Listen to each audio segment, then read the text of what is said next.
نعرہ تکبیر، نعرہ رسالت۔ الحمد لله نحمده ونستعينه ونستغفره ونؤمن به ونتوكل عليه ونعوذ بالله من شرور أنفسنا ومن سيئات أعمالنا من يهده الله فلا مضل له ومن يضلله فلا هادي له ونشهد أن لا إله إلا الله وحده لا شريك له ولا مثل له ولا مثال له ولا مثيل له ولا مماثل له سبحان الله. ونشهد أن سيدنا وسندنا وشفيعنا وشفاء صدورنا وملجأنا ومأوانا ومولانا محمدا عبده ورسوله. سبحان الله. أما بعد فقد قال الله تبارك وتعالى جل جلاله في القرآن المجيد والفرقان الحميد. أعوذ بالله من الشيطان الرجيم. بسم الله الرحمن الرحيم. إن أول بيت وضع للناس للذي ببكة مباركا وهدى للعالمين. فيه آيات بينات مقام إبراهيم. سبحان الله. سبحان الله.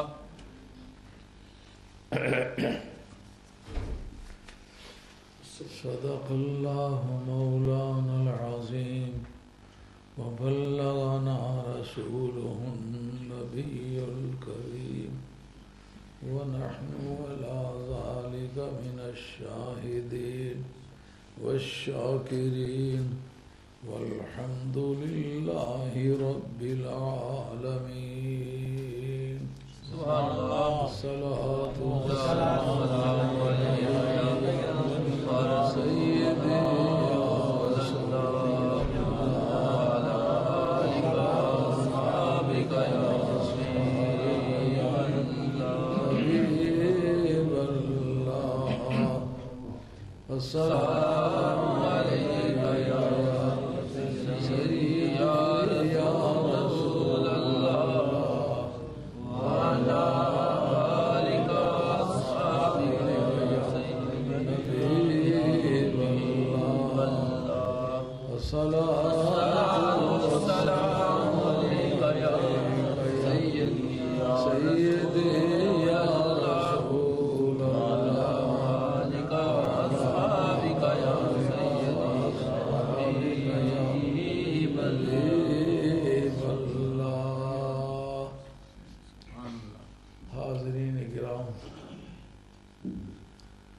آج میرا موضوع گفتگو حج شریف ہے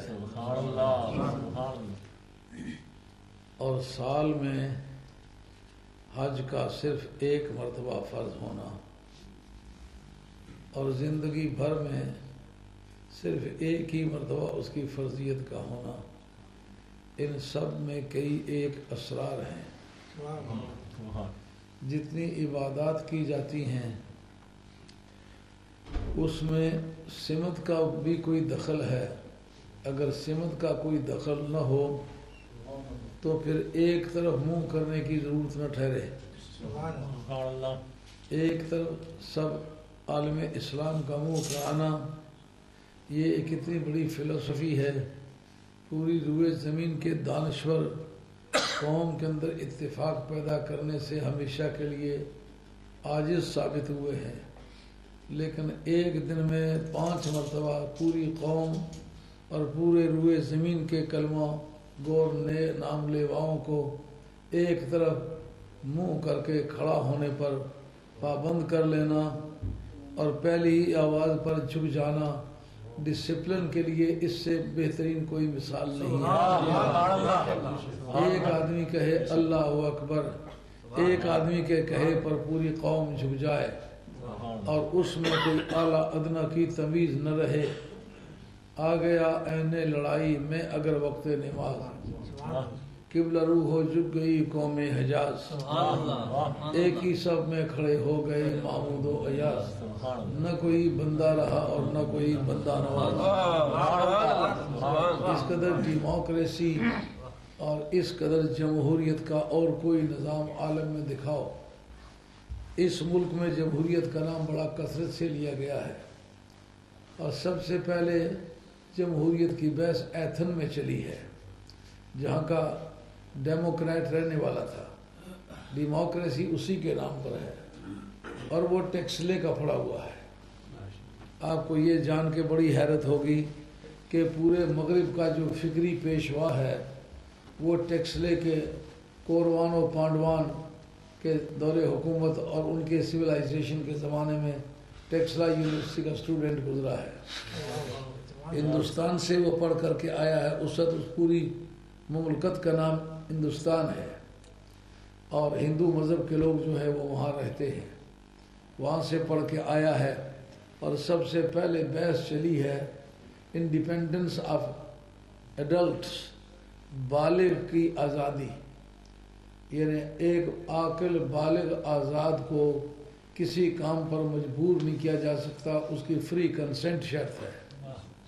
اس سے پیشتر انسانی سوسائٹی میں کبھی بالغ لڑکیوں کو جبراً ان کی شادی کرا دینا، بالغ لڑکوں کو اپنے ذاتی رائے کا اختیار نہ دینا، اس بنیاد پر ہی رشتے ناطے ہوتے تھے، اور لین دین کے معاملات میں بھی اس کو بڑا دخل تھا کہ ایک عاقل بالغ اپنی آزاد مرضی کے ساتھ اگر کوئی ہبہ نہ کرنا چاہے اس کو مجبور کیا جائے کہ تم ہبہ کرو، وہ بیچنا نہ چاہے تو اس کو کہا جائے کہ بیچو۔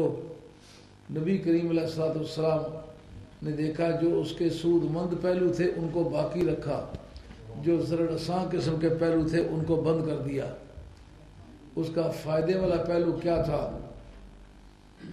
یعنی کسی کو آزاد عاقل بالغ پر جبر کرنے کا کوئی اختیار نہیں۔ اسلام نے کہا باپ اور دادا بھی اگر اپنی بیٹی یا پوتی کو جبراً کوئی نکاح کرانا چاہے، اگر وہ دل سے راضی نہ ہو تو اس جبر کے وجہ سے وہ نکاح نہیں ہوگا، اللہ کی بارگاہ وہ نکاح منعقد ہی نہیں ہوتا۔ لیکن اس کو مکمل انڈیپینڈنس دینے سے اسلام نے انکار کیا ہے۔ ایسا بھی ہرگز نہیں ہو سکے گا کہ جہاں وہ چاہے بغیر کسی روک ٹوک کے وہ شادی کر لے۔ اسلام نے کہا جمہوریت کا جو اصلی مفاد ہے وہ تو انسانوں کی عزت و آبرو اور جان اور مال کو تحفظ فراہم کرنا ہے۔ یہ جو تمہارا طریقہ ہے اس سے تو لوٹ گسوٹ اور دہشت گردی ہوگی۔ کسی بڑے سے بڑے معظم آدمی کے گھر کی عزت میں ڈاکہ ڈالنا چاہو تو لڑکیوں کے ذریعے سے، بیٹیوں کے ذریعے سے، بہنوں کے ذریعے سے ان کے گھروں پہ ڈاکہ ڈالا جا سکتا ہے۔ آپ اس وقت یہاں بیٹھے ہوئے ایمانداری سے بتلائیں لاکھوں گھر اسی وجہ سے لوٹے ہیں کہ نہیں لوٹے، اور ہزاروں جانیں تباہ ہوئی ہیں کہ نہیں ہوئی۔ جس آزادی کے نتیجے میں ہزاروں جانیں خطرے میں پڑ جائیں وہ آزادی ہے یا بربادی ہے؟ اسلام نے اس بارے میں سختی سے پابند کیا، کہا الا لا یزوج النساء الا الاولیاء، ولا یزوجنا الا من الاکفا، کہ خبردار لڑکیاں اپنی مرضی سے کوئی شادی نہ کریں مگر ان کے جو وارث ہیں وہ ان کی شادیاں کرائیں، اور وارثوں کو یہ رائٹ نہیں ہے کہ جہاں ان کے ایکویولنس نہ ہو، برابری نہ ہو، ان کی جو عزت و آبرو بیلنس نہ کرتی ہو وہاں ان کو چڑھ دے اپنی ضرورتوں کے لیے، کہ اس کا لحاظ رکھو۔ بعد میں یہ بچی جوان ہو کر اپنے گھر میں جب آباد ہوگی تو اس کی عزت و آبرو میں فرق نہ آئے، کیونکہ اپنے مقابلے میں رذیل اور گھٹیا انسان کے ساتھ زندگی گزارنا بڑا مشکل کام ہے۔ اور مکمل اس کو آزادی کیوں نہ استعمال کرنے دی؟ اس کی وجہ یہ کہ جس وقت کوئی کسی گھر کا داماد بنتا ہے صرف اس لڑکی کا خامد نہیں بنتا، بلکہ جتنی اس لڑکی کی بہنیں ان کا بہنوئی بھی بنتا ہے، اس کی ماں کا داماد بھی بنتا ہے، اس کے باپ کا داماد بھی بنتا ہے، اور جو اس کے لڑکی کے بھائی ان کا وہ بہنوئی بھی بنتا ہے، جو اس کے خلیرے ملیرے ہیں وہ بھی بالواسطہ اس کے سالے لگیں گے، اضافی بھائی لگیں گے۔ دیکھنا یہ ہوگا کہ اس کی بہنیں، اس لڑکی کی بہنیں یا اس کے باقی بھائی جو ہیں اس کو بہنوئی کی حیثیت سے اپنے گھر میں لانا پسند کریں گے؟ آپ خود اپنے جذبات کو ٹٹولیے کہ کیا اس کا جواب یس ہے؟ ہرگز نہیں۔ ہزارہ وہ معاملات ہوں گے، خلیری بہنیں کہیں گی یہ اس گھر کا آدمی کا تمہارے گھر میں آنا ہماری حد تک بنتی ہے، ہم اس کے سامنے بھی نہیں ہونا چاہتی اور اس کے گھر میں آنا بھی پسند نہیں کرتی۔ جو اس لڑکی کے بھائی ہیں وہ بھی بہت ممکن ہے وہ کہیں ایسا گھٹیا آدمی ہمارے گھر بہنوئی بن کر کے آئے، ہم اس کو قبول نہیں کریں گے۔ یہ ایسا نہیں ہے کہ یہ انگلی کی انگشتری ہے، یہ جس کے ہاتھ میں لگی ہوئی ہے اسی کے، جس کو پھینک دے وہ پھینک دے، نہیں۔ اس کا اگر باقیوں کے ساتھ رشتہ داری نہ ہوتی تو پھر تو یہ قیاس صحیح تھا، لیکن باقیوں کے ساتھ اس کی رشتہ داری بنتی ہے۔ بعض وقت ایسا ہوتا ہے کہ آدمی کسی دوست کے گھر میں جاتا آتا ہے، اگر اس کے گھر میں کوئی ادنا قسم کا آدمی آئے جائے تو آدمی کی غیرت تقاضا کرتی ہے کہ یہ آدمی میرے دوست کے گھر میں نہیں آنا چاہیے۔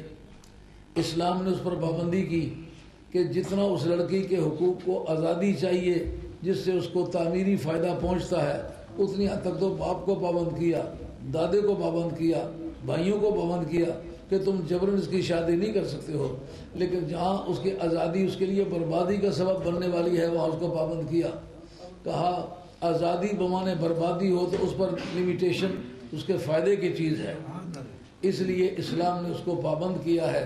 ہر معاملے میں ان لمیٹڈ آزادی جو ہے یہ صحیح نہیں، بلکہ نبی کریم رؤوف الرحیم صلی اللہ تعالیٰ علیہ وسلم نے اس کے لیے حدود مقرر کی ہیں، حتیٰ کہ کوئی لڑکی اگر غیر قوم میں شادی کر جائے، اسلامی ملک ہو، تو وارثوں کو، خاندان کے لوگوں کو یہ حق پہنچتا ہے تنسیخ نکاح کا دعویٰ کرے۔ لڑکی اپنی مرضی سے شادی کر کے گئی ہے اور لڑکے نے اپنی مرضی سے شادی کی ہے، لیکن وہ سمجھتے ہیں یہ آدمی نسلاً اور شہرتاً ہمارے برابر کا آدمی نہیں، اس کے گھر ہمارے گھر میں آنے جانے سے ہماری عزت میں فرق آتا ہے۔ تو ایسی آدمی یہ گراؤنڈز اگر وہ ثابت کر دیں تو پھر ان کو یقیناً ایسا کرنا پڑے گا کہ عدالت مجاز اس بات کی بااختیار ہوگی لڑکے کی مرضی کے بغیر اس کو طلاق دے دے ریزولوشن آف میرج کر دے۔ اب تفریح نسلوں میں اس وقت پیدا ہو چکی ہوئی ہے، یہ ساری آنکھوں کے سامنے نظر آتی ہے۔ اسلام نے تو ایک عاقلہ اور بالغہ کو اور عاقل بالغ مرد کو اس بات کو پابند قرار دیا کہ وہ کوئی ایسی ناجوازی نہ کرے جس سے اس کی اپنی زندگی تباہ ہو جائے۔ وہ پابندی جس سے کہ اس کو عزت ملتی ہے وہ پابندی اسلام نے عائد کی ہے۔ ایسی پابندی جس سے اس کی عزت لٹے اسلام نے اس کو اٹھا دیا ہے۔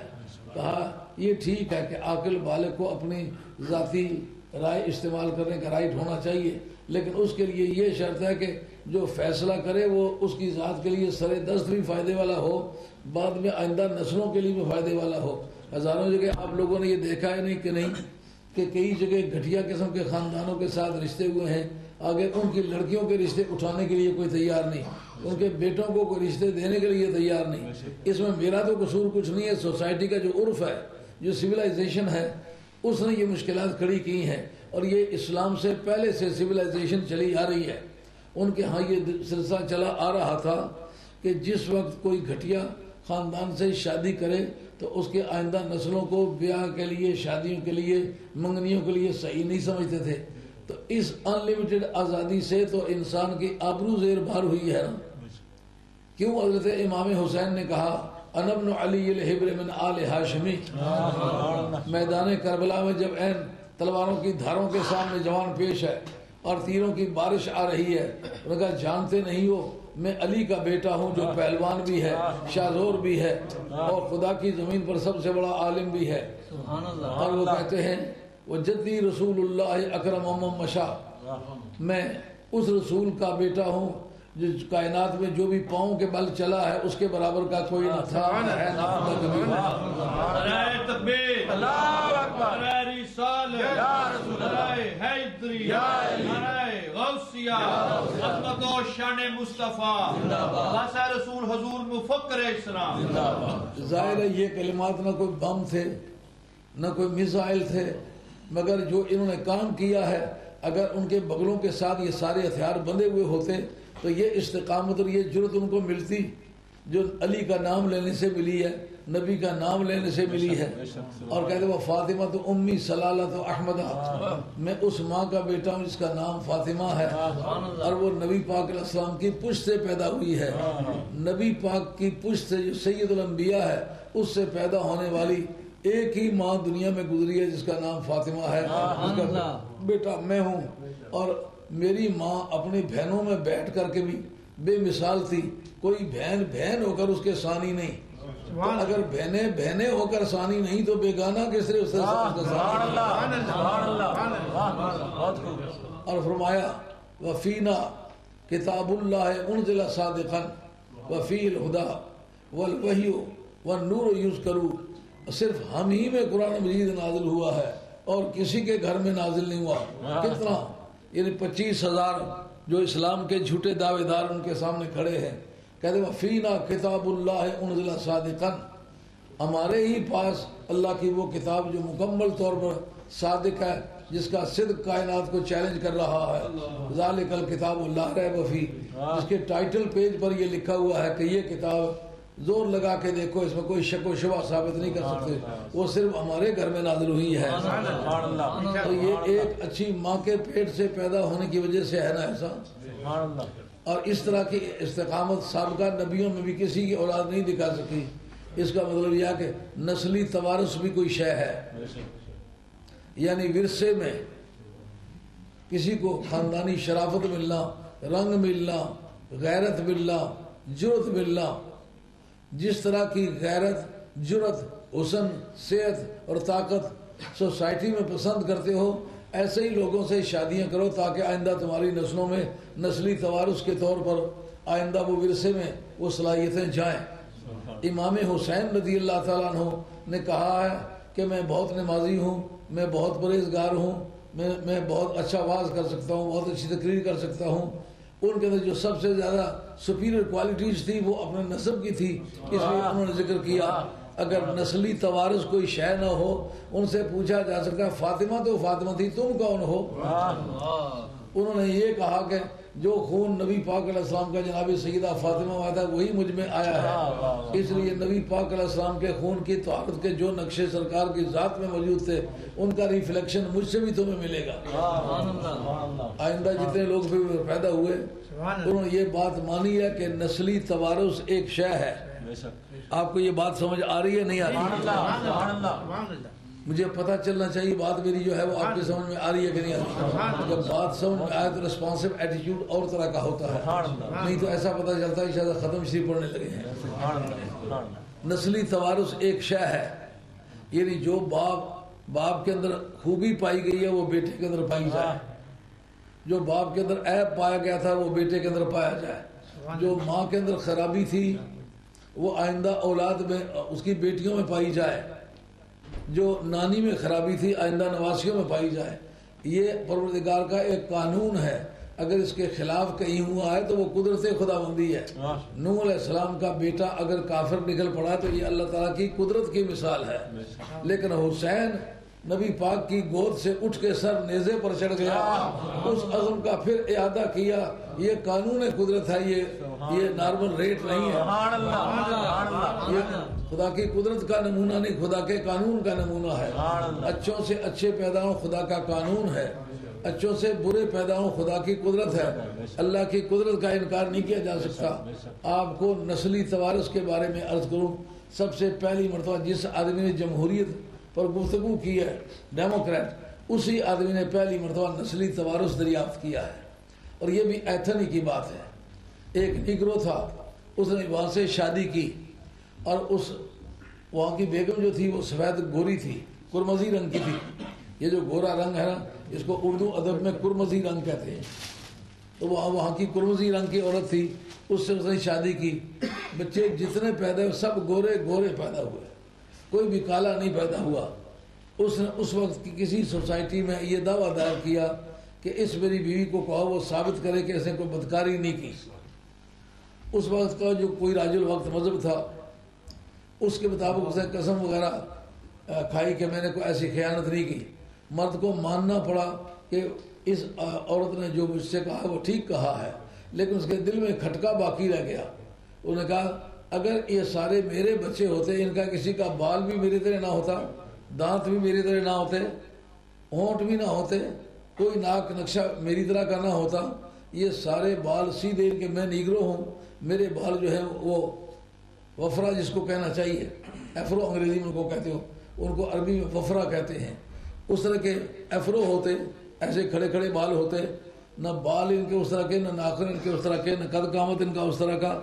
اس کا مطلب یہ ہے اس نے ضرور کوئی خیانت کی ہے، لیکن آئندہ جب اس کے بچے سارے جوان ہوئے، وہ سارے گورے تھے، وہاں کی گوریوں اور گوروں سے ان کی شادیاں ہوئیں، اب دونوں طرف سے وہ گورے ہی تھے۔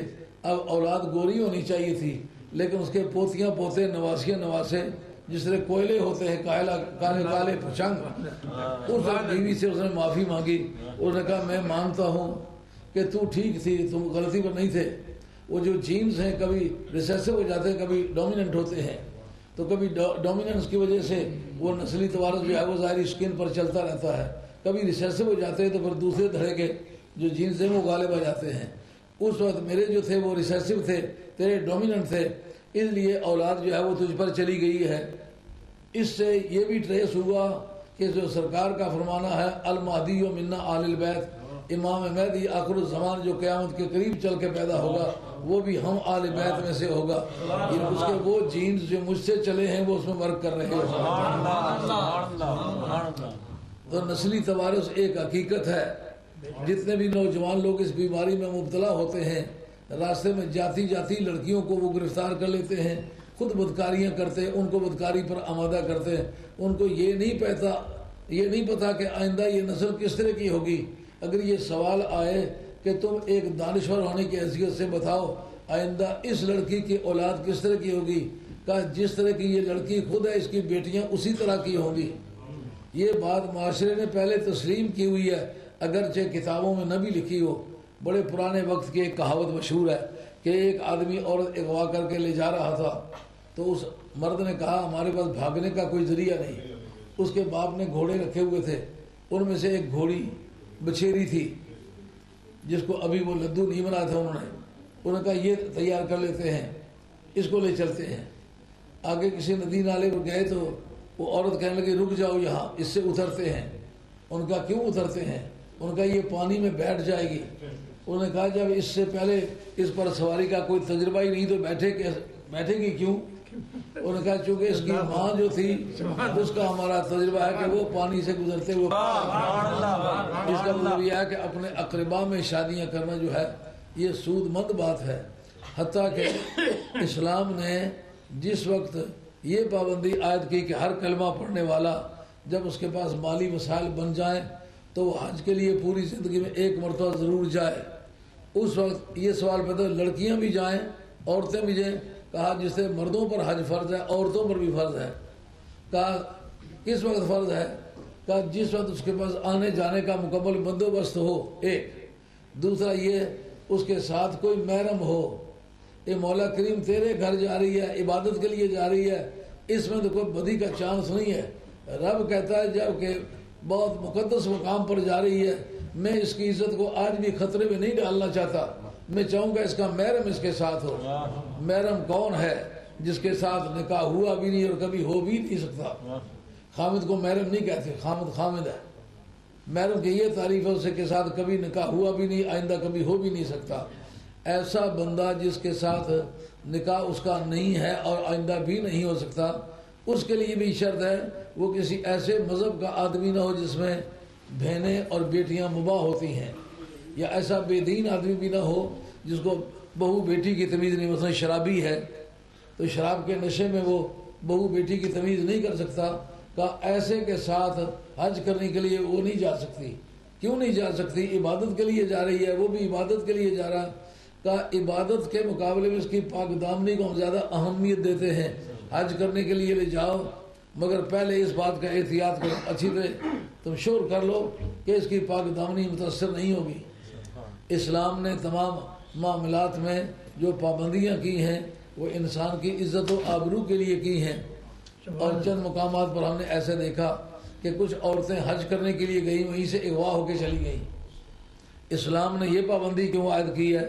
یا خامد ساتھ ہو، خامد موجود ہو تو اس کو اغوا کرانے کی عادت نہیں، بھائی اگر ہو اس کی غیرت سلامت ہو تو اپنی بہن کی عزت کے لٹنے کو وہ قبول نہیں کر سکتا، باپ ہو غیرت مند ہو اپنی بیٹی کی عزت لٹنے کو قبول نہیں کر سکتا۔ کہ ان میں سے کوئی ہو جن کے ساتھ اس کا کبھی نکاح نہیں ہو سکتا تو پھر وہ حج کے لیے جا سکتی ہے۔ اور حتیٰ کہ کفن کے بارے میں پابندی کی کہ مرد کا کفن اور طرح ہونا چاہیے، عورت کا کفن اور طرح ہونا چاہیے، اور بہو بیٹیوں کے سینے پر ایک فالتو پٹی باندھی جاتی ہے جس کے مطلب اس کے حجابات کو محفوظ کرنا ہوتا ہے۔ یعنی اسلام نے تو حج جیسے مقدس فریضے کو ادا کرنے کے لیے بھی اس کو یہ اجازت نہیں دی کہ وہ آوارگی کرے اور اس میں اس کے عزت کے لٹنے کا ڈر ہو، اور ساتھ ہی ساتھ یہ کہ اگر وہ مر بھی جائے تو موت والے دن بھی ہم اس کو کفن ایسا نہیں ڈالنا چاہتے جس سے اس کے حجابات نظر آئیں اور اس کی بے حرمتی ہو۔ یہی وجہ ہے کہ جناب سیدہ نے اپنی زندگی میں، یہ ایک حضرت سیدہ کی خصوصیت ہے، آپ کے وصال کا وقت آیا، آپ نے خود غسل کیا، خود غسل کر کے اور خود اپنا کفن پہنا، حالانکہ کسی کو غسل کرنے اور کفن پہننے کی اجازت نہیں، اور جناب مولا محمد صاحب کو کہا کہ اس کے بعد مجھے غسل نہ دیا جائے۔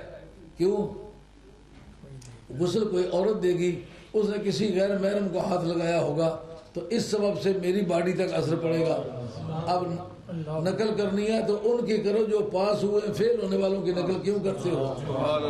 ایسا بیٹا کسی کی گود میں دیکھا ہے جس کا سر نیزے پر چڑھ جائے اور اپنے مدعا کا تکرار کرے اور اس کی قبر سے کے پاس سے گزرتے ہوئے یاد خدا تازہ ہو۔ جس آدمی کے خون کے ہر قطرے نے تعمیر اسلام کا کام کیا ہے، اس کی وجہ کیا؟ اس کی ماں فاطمہ تھی۔ اس کے سوا دوسرے حضور کے جو صاحبزادگان جو نواسے تھے ان میں سے یہ خوبی کسی میں نہیں تھی کہ ماؤں کا جو فرق تھا آگے نسلوں میں بھی وہ فرق پایا گیا ہے۔ تو حج کے موقع پر یہ بات کرتے ہوئے اس لیے خوشی محسوس کرتا ہوں کہ اسلام نے چاہا ہے کہ حج کرنے کے لیے جائے تو بھی اپنے حجابات کا مکمل انتظام کرے، اس کی پاک دامنی کو مکمل تحفظ فراہم کیا جائے۔ اگر اس کے پاک دامنی کو مکمل تحفظ فراہم نہ کیا جائے تو پھر اس کو حج کی اجازت نہیں۔ کا حج بڑا ضروری کام ہے، لیکن اس کے تقوی اور پرہیزگاری اور پاک دامنی کو اتنی اہمیت حاصل ہے، ہم کہیں گے کہ آئندہ سال کا انتظار کر لے، اس کے بعد کے سال کا انتظار کرے، زندگی کے کسی حصے میں کر لے، لیکن اپنی عزت کو خطرے میں ڈال کے وہ حج جیسے فریضے پر نہ جائے۔ کتنا خوبصورت باب ہے جس کے سمجھ آ جانے سے، اور نیپولین نے کہا تھا give me good mothers I shall give you good soldiers، تم مجھے اچھی مائیں مہیا کر کے دو اور میں تمہیں اچھے سپاہی مہیا کر کے دوں گا۔ علامہ اقبال مرحوم نے ایک چیپٹر لکھا ارمغان حجاز میں۔ علامہ اقبال مرحوم کے سب سے آخری کتاب جو ہے وہ ارمغان حجاز ہے۔ ارمغان کہتے ہیں تحفے کو، حجاز کہتے ہیں جس کا سعودی عربیہ آپ کہتے ہیں، اس کا حضور کے وقت کا جو نام ہے وہ حجاز ہے، اور اس موجودہ وہابیہ کے انقلاب لانے سے پہلے اس ملک کا نام بدستور حجاز رہا ہے۔ علامہ اقبال مرحوم نے یہ کتاب اس نقطۂ نگاہ سے لکھی تھی کہ میں ساری زندگی حضور کی بارگاہ میں حاضر نہیں ہو سکا، میں انگلینڈ پھرتا رہا ہوں مگر میں سرکار کی بارگاہ میں حاضر نہیں ہو سکا، لیکن انگلینڈ کی رہائش کے بارے میں انہوں نے اپنی ایک انشورنس بتائی ہے. خیرہ نہ کر سکا مجھے جلوائے دانش فرنگ، خیرہ نہ کر سکا مجھے جلوائے دانش فرنگ، سرما ہے میری آنکھ کا خاک مدینہ او نجف. اب دیکھیں کسی اور کا نام لیا انہوں نے. مولا مرتضیٰ کے کسرے ماننے والے ہیں جو حضرت مولا مرتضیٰ کے ماننے والے تھے، انہوں نے پاکستان بنایا تھا. اسی لیے آج دیکھیں کہ سب سے اعلیٰ بہادری کا جو ٹائٹل ہے اس کا نام ہے نشان حیدر. اگر جناب مولا مرتضیٰ سے کوئی زیادہ بہادر آدمی ہوتا تو وہ کوئی بھی ہوتا اس کے نام پر وہ اس طبقے کا نام ہوتا، وہ جو میڈل دیا جاتا ہے اس کا نام یہ نشان حیدر. علامہ اقبال مرحوم نے کہا میں جو انگلینڈ میں رہ کے لندن میں رہ کے جو پاکدامنی میری محفوظ رہی ہے اس کا سبب علامہ اقبال نہیں ہے، اس کا سبب سرما ہے میری آنکھ کا خاک مدینہ او نجف، سرما ہے میری آنکھ کا. کسی حسن نے مجھے اپیل ہی نہیں کیا، اس لیے کہ نبی پاک علیہ السلام کے شہر کی خاک میری آنکھوں کا سرما تھی. مولا مرتضیٰ جہاں سوئے ہوئے ہیں اس شہر کی مٹی کا سرما لگایا کرتا تھا. علامہ مرحوم پہلا آدمی تھا مسلمانوں میں جس آدمی نے کہ پوری انگلش تہذیب اور تمدن کو اور ان کے علوم و فنون کو بہت اچھی طرح سے جانا. اور وہ کہتے ہیں باغبانہ امتحانم کردہ اند میرے میں گلستانم کردہ اند، کہا باغبانہ امتحانم کردہ اند، اس باغ کے جو مالی ہیں انہوں نے مجھے اچھی طرح سے چیک کیا، اس کے بعد انہوں نے میرے میں گلستانم کردہ اند، پھر جا کر کے انہوں نے مجھے یورپ کی محرمیت کا سرٹیفکیٹ دیا. علامہ مرحوم یہ جو منطق مولانا کہتے پھرتے ہیں اس کے استاد تھے اور کمال درجے پر یہ علم مناظرے میں استعمال ہوتا ہے. آپ نے دیکھا ہوگا نا وہ انٹرنیٹ پہ جب میں نے منطق کیا نا 10-12 مسائل پہلے ہی لیکچر میں بیان کر دیے، ایک کو بھی وہ ٹچ نہیں کر سکا کیونکہ مناظرے میں وہی علم استعمال ہوتا ہے، وہ علم وہ جانتا نہیں تھا. تو اب وہ ان کا جوابی کارروائی کیا کریں، جوابی کارروائی کرنے کے لیے تو پھر علوم چاہیے. علامہ اقبال مرحوم کہتے ہیں میں نے منطق بڑی پڑھی ہے، مرا از منطق آید بوئے خامی، دلیل او دلیل ناتمامی، برویم بستہ درہارا کو شاید دو بیتے یاز رومی یاز جامی. کہتے ہیں مجھے منطق سے کچا ہونے کی بو آتی ہے. جتنے منطق کے دلائل ہیں، آرگیومنٹیشن کا وہ علم ہے، دلیل اور ثبوت مہیا کرنے کا وہ علم ہے. دلیل کس طرح بنتی ہے اس کا جواب منطق دے گی، اس طرح بنتی ہے. کس طرح معاملات کو ترتیب دیا جائے تو کیا دلیل بنتی ہے، دلیلوں کی قسمیں اور دلیلوں کا زور، دلیلوں کی نیچر، دلیلوں کی تعریف، ان کی کمبینیشن، ان کے کنسٹیچوئنٹس، وہ سارے کے سارے منطق کے اندر آتے ہیں. وہ کہتے ہیں منطق کے جو دلائل میں نے پڑھے، مرا از منطق آید بوئے خامی، دلیل او دلیل ناتمامی، مجھے منطق سے کچا ہونے کی بو آتی ہے اور ان کے ثبوت جو ہیں وہ صرف اس کے کچا ہونے کا ثبوت ہے. برویم بستہ درہارا کو شاید دو بیتے یاد رومی یاد جامی، جس میں معاملہ کو الجھ جائے نہ سلجھے اس جامی کے 2 شعر پڑھتا ہوں یا رومی کے 2 شعر پڑھتا ہوں تو مسئلہ حل ہو جاتا ہے. جامی کون ہے؟ علی شاہ حیدر امام کبیرہ، وہ بھی جناب حیدر کرار کے نعرے مارنے والا انسان ہے. یہ بھی کہتے ہیں سرما ہے میری آنکھ کا خاک مدینہ اور نجف کا، علی شاہ حیدر امام کبیرہ. علامہ اقبال مرحوم پہلے لوگوں میں بھی ان کی پیروی کرتے تھے جو جناب حیدر کرار کا نام کثرت سے لیتے تھے. علی شاہ حیدر امامن کبیرہ کے بعد از نبی شد بشیرا نذیرا. آپ کی نزاکت بیان قابل ملاحظہ ہے. وہ کہتے ہیں بشیر اور نذیر کا لفظ سرکار کے لیے استعمال ہوتا ہے. کہا کہ سرکار کو بیچ میں سے نکالا جائے, سرکار کے بعد اگر بشیر و نذیرہ صرف علی ہے. تو علامہ اقبال مرحوم کہتے ہیں میں کیوں پھسل نہیں سکا کہ حضرت حیدر کرار کے شہر کی مٹی کا سرما میں اپنی آنکھوں میں لگایا کرتا تھا. اس وجہ سے ثابت قدم رہا. انہوں نے ارمغان حجاب کے اندر ایک چیپٹر چھیڑا ہے دختر شرق کے نام سے.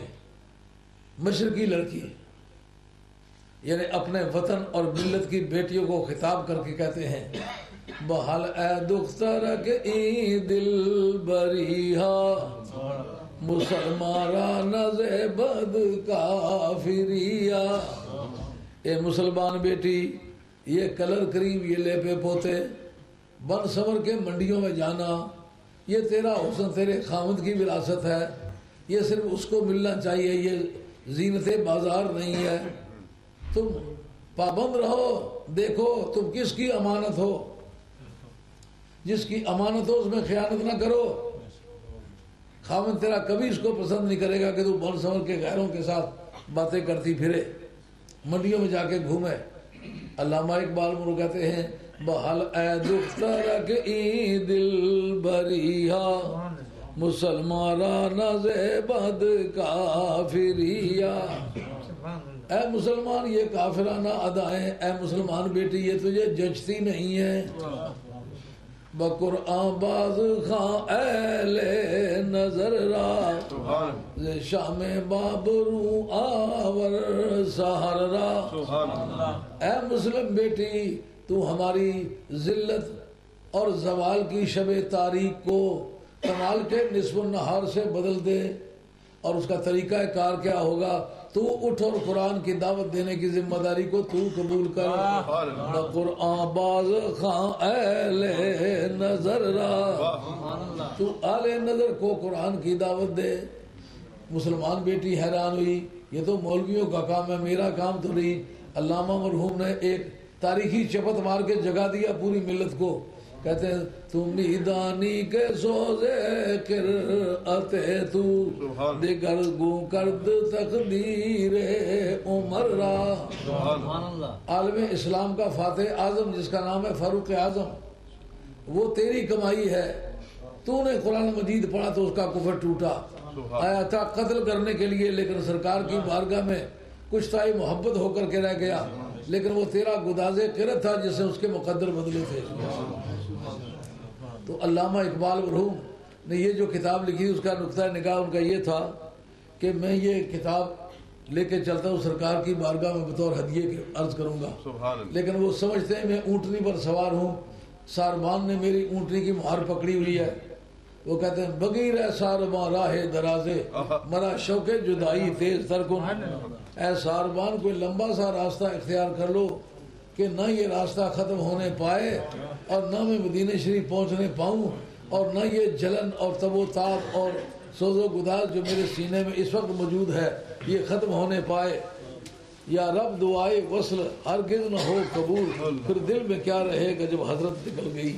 حافظ شیرازی رحمۃ اللہ تعالی علیہ نے اس پر بڑا خوبصورت لکھا ہے. کہتا ہے بوصل اشتار اسم صد بار در خاک اب گند شوکم, کہ نو پر آوازم و شاخ بلندے آشیاں دارم. کہا میں نے نیا نیا اڑنا سیکھا ہے, یعنی ساری زندگی اور معاملات میں گزر گئی ہے. سرکار کے عشق میں پرواز کرنے کا جو مزاج ہے وہ ابھی بنا ہے, لیکن اس کی مثال ایسی ہے کہ بڑی اونچی شاخ پر میرا گھونسلہ ہے, اور اس گھونسلے تک جاتے وقت پھڑکتا ہوں, تڑپتا ہوں, راستے میں 100 مرتبہ گرتا ہوں, پھر دوبارہ چڑھنے کی کوشش کرتا ہوں, لیکن اپنی منزل اور پہنچنا میرا مقدر میں نہیں نظر آتا. علامہ اقبال مرحوم نے اس پر اب اپنا روئے داد بیان کرتے ہیں. کہتے ہیں بئی پیری رہے یسرب گرفتم نواخا از خرور آشکانہ, چو عام مرغے قدر سہرا سرے شام کو شاید پر بفکر آشیانہ. اس عالم پیری میں سرکار کے شہر کا راستہ میں نے اختیار کی ہے, اختیار کیا ہے، لیکن میری لے جو ہے اس میں عشق و محبت کی تجلیاں ہیں. بوڑھا ہو گیا ہوں لیکن میرے آب و تاب پر اور میری بے چینیوں پر، میرے سود و گداز پر جوانی کا سما ہے. اور کہتے ہیں جو عام مرغے کے در سہرا سرے شام، میری مثال اس پرندے کی سی ہے جو دانے دنکے کی تلاش میں اپنے گھونسلے سے ہزاروں میل دور نکل جاتا ہے. جب شام کی تاریکی اس کا راستہ گھیر لیتی ہے پھر وہ اپنے آشیانے کی فکر میں اڑنا شروع کرتا ہے، لیکن راستے کی تاریکی اس حائل ہو جاتی ہے، اور کبھی ایک درخت سے ٹکراتا ہے، کبھی دوسرے درخت سے ٹکراتا ہے، پھڑکتا ہے پر گھونسلے تک نہیں پہنچ سکتا. میں نے بھی اس عالم پیری میں سرکار کے شہر کا راستہ اختیار کیا ہے. علامہ اقبال مرحوم کہتے ہیں اگر پندے سے درویش پذیری، ہزار امت بمیرد تو نہ میری. بیٹی میں تیرا دشمن نہیں ہوں، میں تیرا روحانی باپ ہوں. میں تجھے ہمدردی سے اور محبت سے یہ بات کہتا ہوں، اگر اس بڈھے درویش کی اس نصیحت کو تو مان جائے گی، ہزاروں قوموں کو زوال ہوگا لیکن تجھے کبھی زوال نہیں ہوگا. بطول باشو پنہا شو ازیں اثر کہ در آغوش شبیر بگیری. تو خاتون جنت کی طرح یکسو ہو جا، جس طرح علی کے سوا حضرت سیدہ کو کوئی دیکھنے والا نہیں تھا، اسی طرح تو بھی اپنے حجابات کی پابندی کر. ماں کی پابندی ایک دولت ہے. حاکم نے اپنی مستدرک کے اندر حدیث ذکر کیا سرکار کی، ان فاطمہ اقصرت فرجہا فحرم اللہ ذریتہا علی النار. خاتون جنت نے اپنی پاک دامنی کی حفاظت کی تو اللہ تبارک و تعالیٰ نے اس کی اولاد کو دوزخ پر حرام کر دیا. کبھی ماں باپ کے برکات کی وجہ سے نسلوں کو اللہ تعالیٰ کی نعمتیں ملتی ہیں. تو اس نقطۂ نگاہ سے اپنے ان اسلاف کی پیروی کرو جن کی پیروی سارا جہان کرتا ہے، جن کی کامیابی پورے روئے زمین پر مسلمہ ہے. اس کے مطابق زندگی گزارو. جناب سیدہ خاتون جنت حج کے لیے تشریف لے جاتی ہیں، جناب حیدر قرار ساتھ ہیں، اور اس پر کافی اہل علم نے گفتگو کی ہے. کہا اے مولا مرتا، جن جگہوں میں اوقات کی پابندی نہیں ہے، رات کے وقت مجھے وہاں وہ اعمال کرواؤ تاکہ مجھے دن کے وقت گھومتا ہوا کوئی نہ دیکھے. اور تاکہ وصال کے وقت آپ نے فرمایا جس طرح حج کے موقع پر میں نے پابندی کی تھی، آج مرنے کے بعد میری پابندی ہے آپ پر کہ آپ رات کے وقت میرا جنازہ اٹھائیں، اس لیے کہ دن کے وقت کبھی کسی نے یہ نہیں دیکھا کہ وہ برقع پوش جو جا رہی ہے نبی کی بیٹی ہے. ایسا نہ ہو کہ کوئی مجھے دیکھے کہے وہ جو کفن پوش جا رہی ہے یہ سرکار کی بیٹی ہے. میری زندگی میں میری انگلی نہیں اٹھی، میرے مرنے کے بعد بھی نہیں اٹھی. یہ ہے سیرت طیبہ. اس کے مطابق ہی زندہ رہو، اسی کے مطابق ہی حج کرو. اب حج کی تیاریاں ہو رہی ہیں، خوش نصیبوں کو اللہ تعالیٰ موقع عطا فرمائے گا، وہ جائیں گے. ہمارے لیے بھی دعا کریں ہمارا خاتمہ بالخیر ہو. وہ ایک بڑی مقدس جگہ ہے. اس سے ایک بات یہ سمجھ آتی ہے کہ کچھ عبادات ایسی ہوتی ہیں جہاں جگہ کا بھی دخل ہوتا ہے. بدعقیدہ لوگ یہ سمجھتے ہیں مقامات مقدسہ پر جا کر کے کیوں اللہ اللہ کرتے ہو، یہ فلاں بزرگوں کی قبر شریف اور بغداد شریف چلے، اجمیر شریف چلے ہو، توسا شریف چلے ہو، اس شریف جا رہے ہو. داتا صاحب رحمۃ اللہ علیہ کی درگاہ پر بہت سارے لوگوں نے چلے کیے ہیں، جیسا خواجہ غریب نواز نے کیا ہے. تو کہتے ہیں جگہ کو عبادت کے لیے باعث قرب سمجھنا یہ اسلامی عقیدہ نہیں ہے. میں یہ پوچھتا ہوں جو اللہ عرفات میں کی جا سکتی ہے وہ گھر بھی کی جا سکتی ہے کہ نہیں کی جا سکتی ہے؟ اس کی کیا وجہ؟ اس ریگستان میں جا کے اللہ کرو، اس کی قیمت اور ہے. اگر گھر میں آپ اللہ کریں تو آپ خوش نصیب ہیں، آپ کا گھر بھی برکت والا ہے.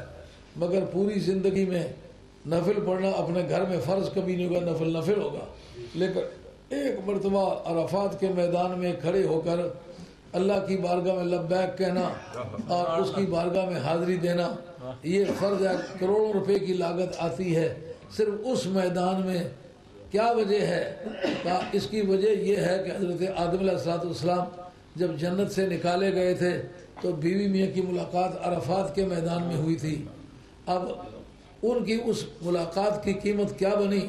کہا اس وقت حضرت سیدہ حوا بھی اور حضرت آدم علیہ السلام بھی اللہ کی بارگاہ میں حاضری دے رہے تھے اور رو رہے تھے تو اللہ تعالیٰ موتی سمجھ کے چن لیے شان کریمی نے، قطرے جو تھے میرے ارک انفیار کے، اور کسی جگہ میں رونے کی وہ قیمت کیوں نہیں ہے؟ کہا وہاں ایک اللہ کا پیارا بندہ رویا ہے۔ یہ ثبوت ہے اہل سنت کے ہاں کہ جس جگہ اللہ کے کسی پیارے بندے نے کوئی عبادت کی ہو، اس کی جوہری حیثیت جو ہے وہ اسی طرح بدل جاتی ہے جیسے مکے کے باقی مقامات کے مقابلے میں عرفات کے میدان کی اندرونی اور اساسی حیثیت بدل گئی ہے۔ قیامت تک جب تک حج آتا رہے گا سنیت دوبارہ زندہ ہوتی رہے گی۔